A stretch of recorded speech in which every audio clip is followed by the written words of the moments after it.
Ei, gente, paz do Senhor, povo de Deus, povo amado aqui do Instagram, do YouTube, do Face, não sei onde que eu vou colocar esse vídeo, do WhatsApp. Que o Senhor abençoe vocês. Bom, quem me conhece sabe que para eu gravar vídeos assim, postar, tem que ser algo que realmente está queimando no meu coração para compartilhar mesmo. E alguns dias atrás, eu tenho estudado o livro de Josué com um pequeno grupo de amigas e irmãs. E o Senhor ministrou muito forte ao meu coração sobre Josué 4. E eu queria compartilhar com você, mas antes, eu queria abrir em Josué capítulo 1, para a gente contextualizar, né, o que estava acontecendo aí.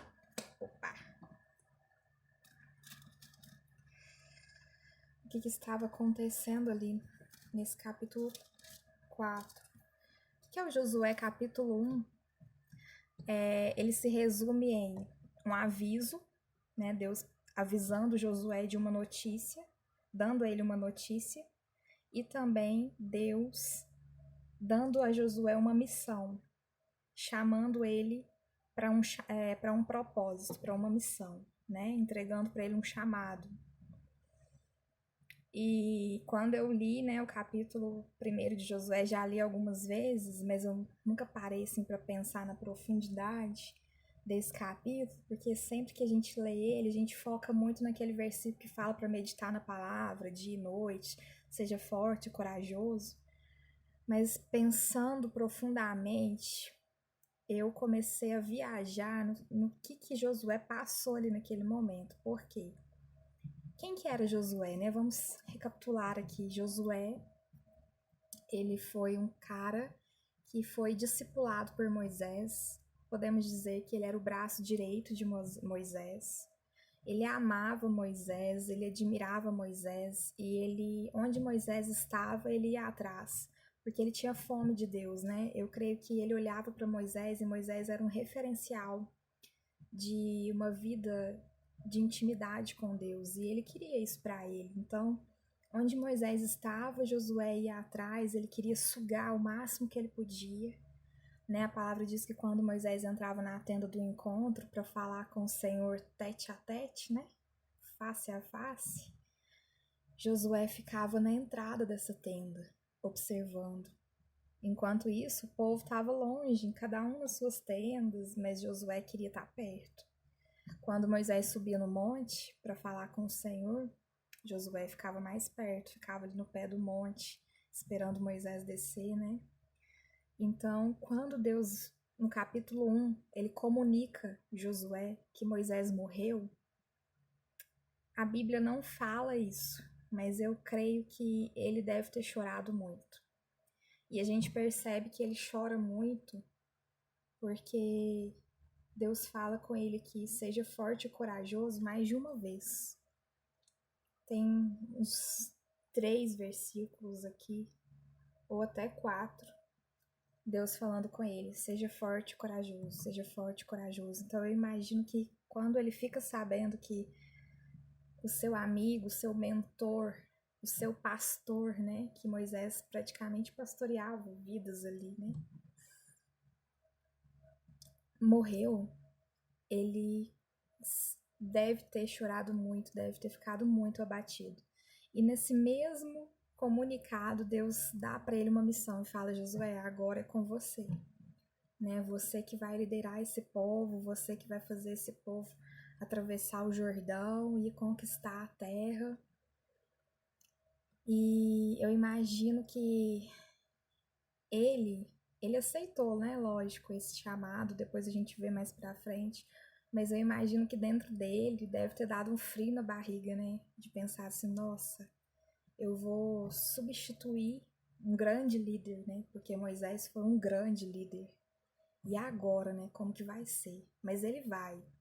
Ele ouviu o que o Senhor disse, ele foi forte, ele foi corajoso, ele se apegou na presença do Senhor e foi conduzir o povo. E lá no capítulo 4 de Josué, resumidamente, Deus, ele faz algo que não é inédito. Como assim, Paulo? Deus, ele fez o povo passar pelo Jordão com os pés secos. Isso te faz lembrar alguma coisa? O Mar Vermelho, né? Deus fez o povo passar com os pés secos no Mar Vermelho. E ali, no Rio Jordão, quando eles precisavam atravessar o Rio Jordão para chegar na terra que eles iriam conquistar, Deus também fez com que eles passassem com os pés secos. Mas por quê? Por que será, hein, que isso se repete na história desse povo? Lá no versículo 14 fala que naquele dia que o povo passou com os pés secos, fala assim, ó, aquele foi um dia marcante para Josué.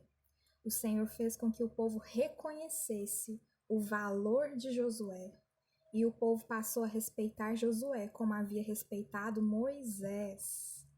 Não só naquele dia, mas durante toda a vida dele. E aí lá no verso 21, o Josué fala para o povo: aqui, ó povo de Israel, cruzou o rio pisando em terra seca, pois o Senhor, seu Deus, secou o rio bem diante dos nossos olhos e manteve seco o leito do rio, até que todos tivessem atravessado. A mesma coisa o Senhor, seu Deus, fez 40 anos antes com o Mar Vermelho. Ele fez assim para que todas as nações da terra saibam que a mão do Senhor é poderosa para vocês e sirvam e respeitem o Senhor, o seu Deus, para sempre. O que eu imagino aqui, quando a gente lê o 14, né, que Deus fez aquilo e Deus exaltou ali a vida de Josué, né, fez com que o povo reconhecesse o valor de Josué, a liderança de Josué. Porque, gente, Moisés tinha sido realmente um grande líder. Quando Moisés morre e Josué assume o lugar de Moisés, eu acredito que aquele povo, eles comparavam muito Josué e Moisés, sabe? E essa palavra que eu quero trazer hoje é sobre comparação. Comparação. Cuidado com as comparações, né? E nós vamos falar de duas comparações. Então eu acredito que aquele povo, eles ficavam comparando, Moisés, se fosse aqui, desse Moisés faria assim, Josué tá fazendo diferente. E às vezes eles não reconheciam Josué como líder, não reconheciam o valor de Josué, porque afinal de contas Josué era um discípulo de Moisés, Moisés era o líder, Moisés foi o cara, Moisés é que subiu no monte, que desceu com as tábuas da lei, Moisés é que conversava com Deus face a face. E quando Deus coloca Josué para liderar, talvez esse povo não dava muito crédito para ele, né? Achava que ele não iria superar aquilo que Moisés foi, que ele não ia superar aquilo que Moisés foi. E aí o que Deus faz? Deus faz algo se repetir, que é o que? O povo passar com os pés secos, para que eles se lembrassem, opa, Deus fez isso com Moisés, e agora está fazendo isso com Josué. Não, peraí. A mão do Senhor também está sobre a vida de Josué. Não, peraí. Então, Deus realmente levantou Josué para ser o nosso líder e para nos guiar nessa missão. Olha que lindo a preocupação de Deus em resgatar algo que já havia acontecido para lembrar o povo, para comover o povo, para honrar a vida de Josué. E quando Deus faz isso, além dele despertar o povo para a liderança de Josué, para reconhecer o valor de Josué, Deus também cura Josué.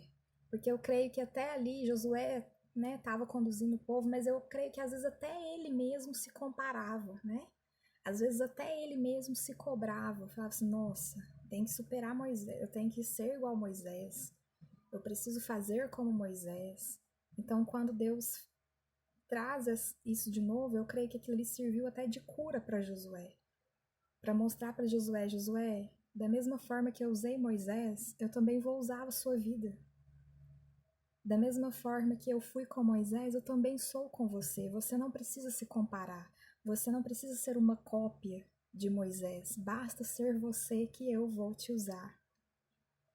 E quantas vezes, gente, nós nos comparamos com outras pessoas? Essa palavra é para mim, é para mim. Deus falou comigo. Quantas vezes nós nos comparamos com outras pessoas? Quantas vezes Deus nos chama para algo e nós fugimos porque nós pensamos assim: Deus, eu não vou dar conta, fulano é tão melhor do que eu não vou conseguir ser como fulano foi. E quantas vezes nós comparamos as pessoas, igual o povo às vezes comparava Josué com Moisés. Quantas vezes nós comparamos? Ah, não, quando fulano prega, eu gosto, mas quando fulano é outra pessoa que está ministrando a palavra, não sei, eu gosto só quando fulano ministra a palavra. Ah, não, quando fulano ministra louvor, o céu desce, mas quando é ciclano, não sei, parece que é tão... Gente, nós não podemos fazer comparações, sabe por quê? Porque cada um de nós possuímos singularidades que Deus colocou em nós. Você possui características que Deus colocou na sua vida e Ele vai usar você com essas características que Ele te deu, com essas habilidades que Ele te deu, com o seu jeitinho de ser. E Deus vai usar cada um também desta forma. Então, não se compare, não fuja daquilo que Deus tem te chamado, pensando que você não é ninguém, né? Pensando que existem outras pessoas melhores do que você. Porque se Deus está te chamando para uma missão, é porque Ele vai te capacitar, assim como Ele capacitou Josué naquela missão tão complicada, tão difícil, com aquele povo tão complicado, tão difícil. E não compare as pessoas com as pessoas também, sabe? Saiba reconhecer as qualidades, os dons que o Senhor deu para cada um e saiba reconhecer o chamado das pessoas, o ministério. Abençoe as pessoas, né? Não libere palavras de maldição nem de reclamação, sobre murmuração sobre a vida delas. Mas reconheça cada um no seu valor, porque Deus usa cada um de uma forma diferente. Amém? Essa é a palavra e espero que Deus tenha falado com você.